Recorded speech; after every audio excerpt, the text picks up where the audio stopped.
தாய் தமிழ் உறவுகளுக்கு வணக்கம். பிரபல கட்சியின் ஒரே எம்எல்ஏ காலமானார். பிரபல கட்சியின் ஒரே எம்எல்ஏ காலமானார் என்ற தலைப்பில் இந்த காணொளியை காண்கிறோம். உத்தரப்பிரதேச மாநிலம் பகுஜன் சமாஜ் கட்சியின் ஒரே எம்எல்ஏ உமாசங்கர் சிங் காலமானார். உத்தரப்பிரதேச மாநிலம் பகுஜன் சமாஜ் கட்சி ஒரே எம்எல்ஏ உமாசங்கர் சிங் காலமானார். இவர் 2012, 2017, 2022 ஆகிய தேர்தல்களில் ராஸ்ரா தொகுதியிலிருந்து 3 முறை உத்தரப்பிரதேச சட்டசபைக்கு தேர்வு செய்யப்பட்டவர். மூளைக்கட்டியால் அவதிப்பட்டு வந்தார். டெல்லி மருத்துவமனையில் அனுமதிக்கப்பட்டு சிகிச்சை பெற்று வந்தார். சிகிச்சை பலனின்றி நேற்று காலமானார். உத்தரப்பிரதேச மாநிலம் பகுஜன் சமாஜ் கட்சியின் ஒரே சட்டமன்ற உறுப்பினர் உமாசங்கர் சிங் என்பது குறிப்பிடத்தக்கது.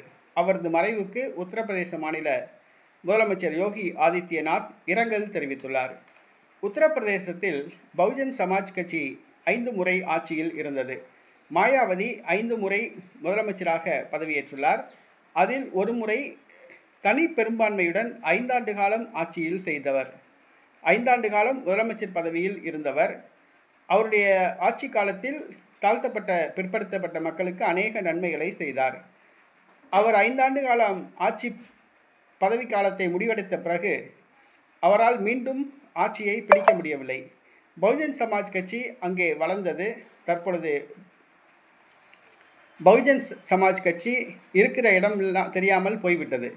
தற்பொழுது பாரதிய ஜனதா கட்சி நீண்ட காலமாக ஆட்சியில் உள்ளது. அகிலேஷ் யாதவ் எதிர்க்கட்சி தலைவராக உள்ளார்.